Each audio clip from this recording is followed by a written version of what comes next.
Hi, I'm Mike from 1A Auto. We've been selling auto parts for over 30 years.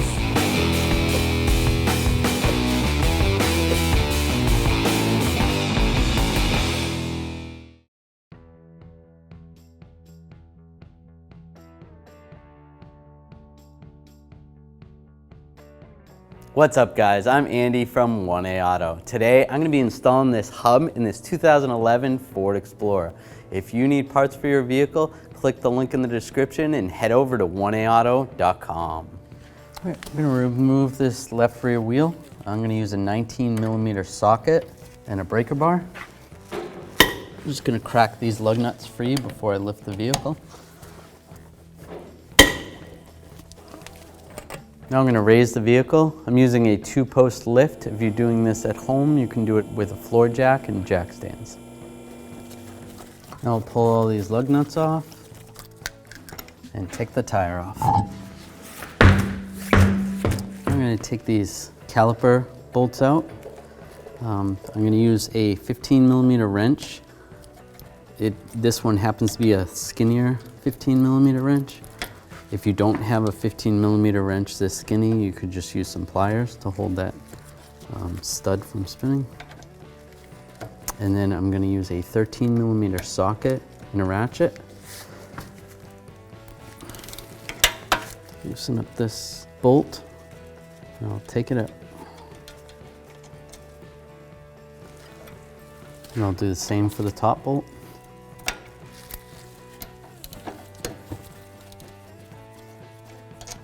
Pull that bolt out as well. So I'm going to use a screwdriver and slide this caliper off. You can try to compress it a little bit, but it's not gonna compress. So I'm just gonna have to slide this off like this. And slide this out.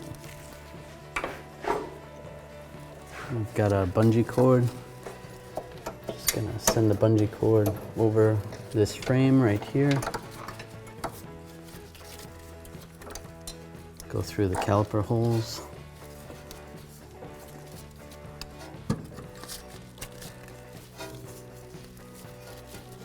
I'll just wrap it around like that. Just put it out of the way. I'm going to take these two caliper bracket bolts out. I'm going to use a 15mm socket and a breaker bar. I'm just going to break them free with this.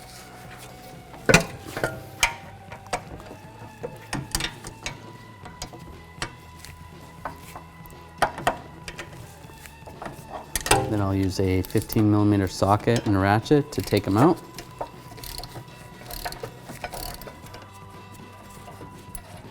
Take that bolt out, and I'll take this bolt out. We can either take these pads off now before we pull the bracket off, or when you pull the bracket off, you can take them off on the bench. Right, I'm going to put a lug nut on here so that the rotor doesn't fall when I hit it. I'll take a hammer and I'm just going to hit all around here and hopefully it breaks free. Oh, pretty easy.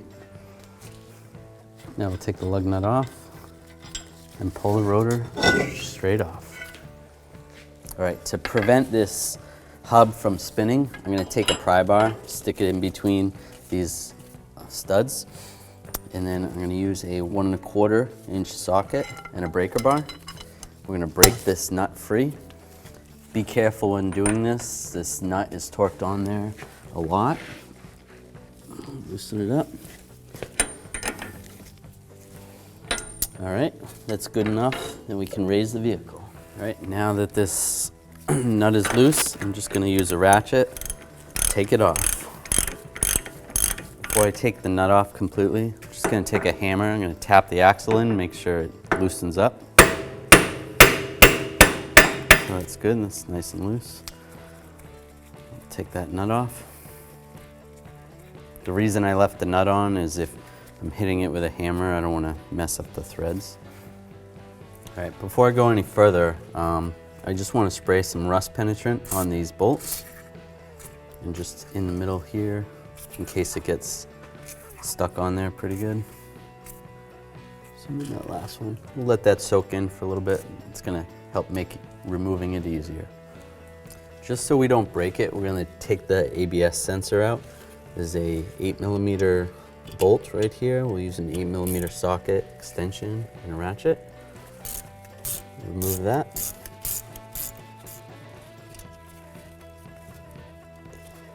Sometimes they're stuck in there pretty good. Just wiggle it back and forth. If you need to, you can use some needle nose pliers and pull it out and just set it aside. All right, on the back side of this knuckle, we're going to take these 4 bolts out. There's 2 right here and then 2 on the other side. I'm going to use an 18mm socket and a ratchet.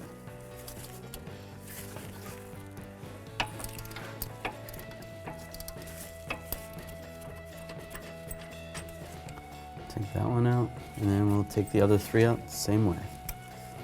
This last bolt down here, I'm going to need an extension so that I can get on it better, because there's too much metal in my way. So.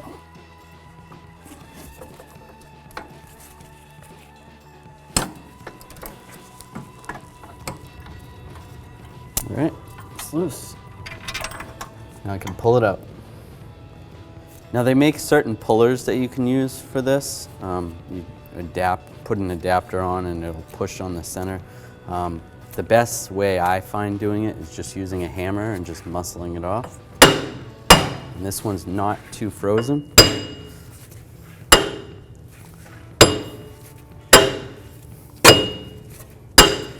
Just tap a little bit on the shaft. Pull it out. All right, before we install the new hub, I'm just going to take a wire brush, get some of this corrosion out. This one didn't come off too hard. Some of the other ones have come off pretty hard. But so we're going to clean this out.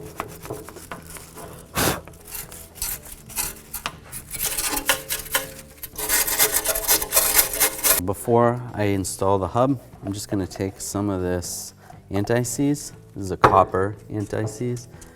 Just coat this a little bit. This is just for future removal if it ever needs to come out again. Just a light coating. It'll help prevent corrosion. Now we're going to take the new hub, line this up. Make sure that's on there flush. Make sure the bolt holes are lined up. Take one of the bolts.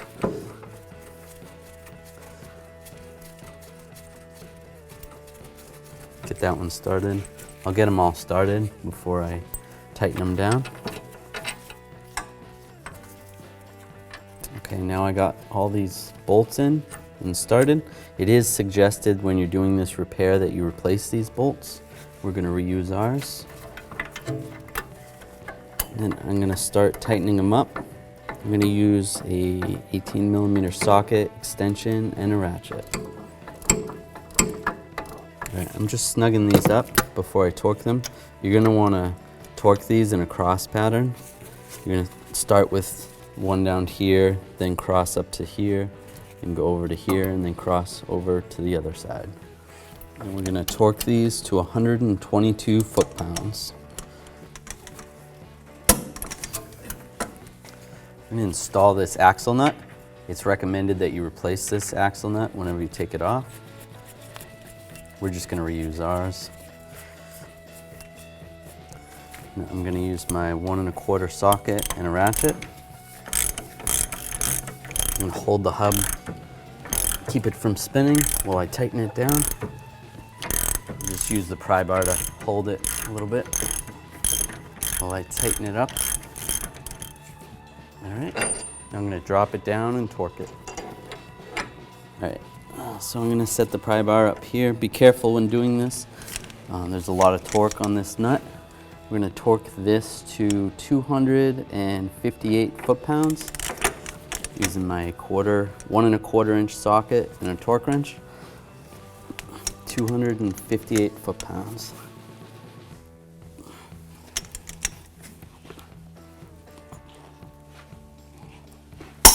There we go. after all those bolts are tightened and the nut is tightened, we can reinstall this ABS sensor.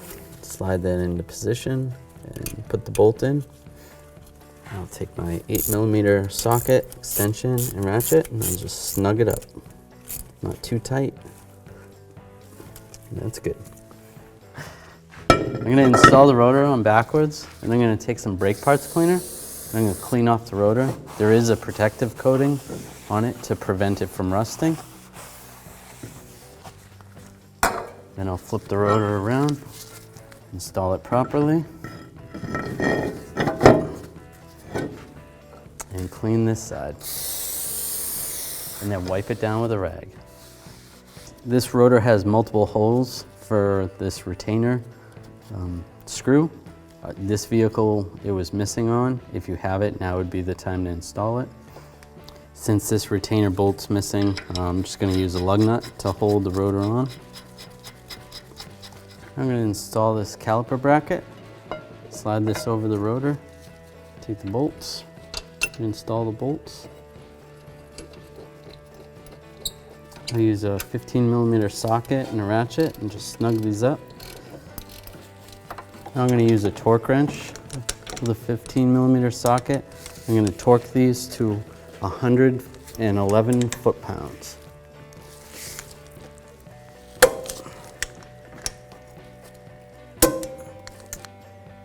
So I'm going to install these pads. I'm going to use some grease, some caliper grease. I'm going to make sure I get it just on the ears. Make sure you don't get any on the pad surface. So if your hands are dirty, try not to touch any of the pad surface.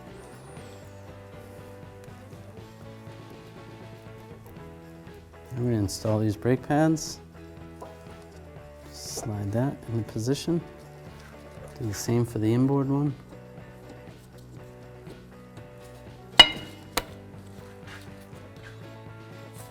Now I can remove my bungee cord. Slide that out of the way.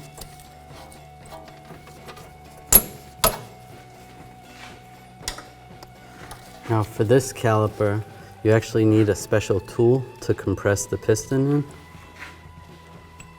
How the tool works is as it's compressing the piston in, it is rotating the piston, and that'll sync up the parking brake mechanism in there, and it'll push the fluid back through the lines and back up to the master cylinder into the reservoir. There's two little pins on here. Those have to line up with those little slots. And when we're done, we want those slots going up and down just like that, so that it lines up with the pin on the brake pad itself. Just gonna tighten this up. And as you can see, the piston is spinning.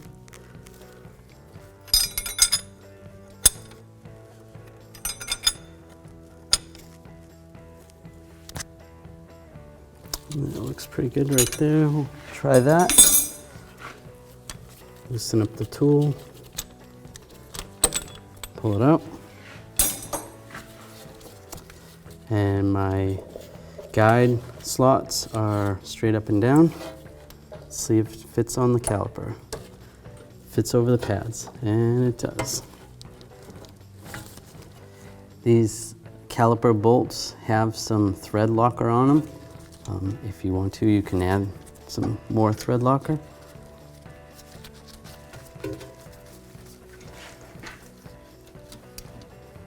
Now I'm going to torque these bolts. Factory spec is 53 foot-pounds. So I'll use my 15mm wrench to hold the slide pin and torque these down.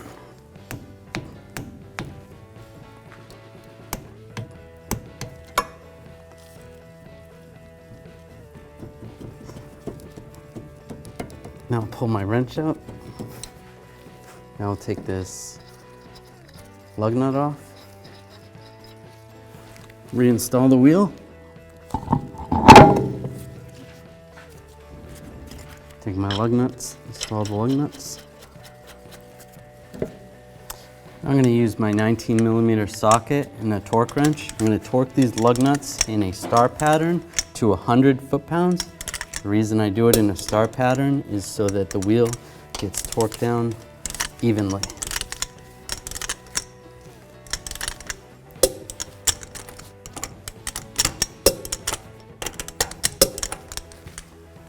After I'm done the brake job, I'm going to want to pump the brake pedal because there is a little bit of an air gap between the brake caliper piston and the brake pads themselves.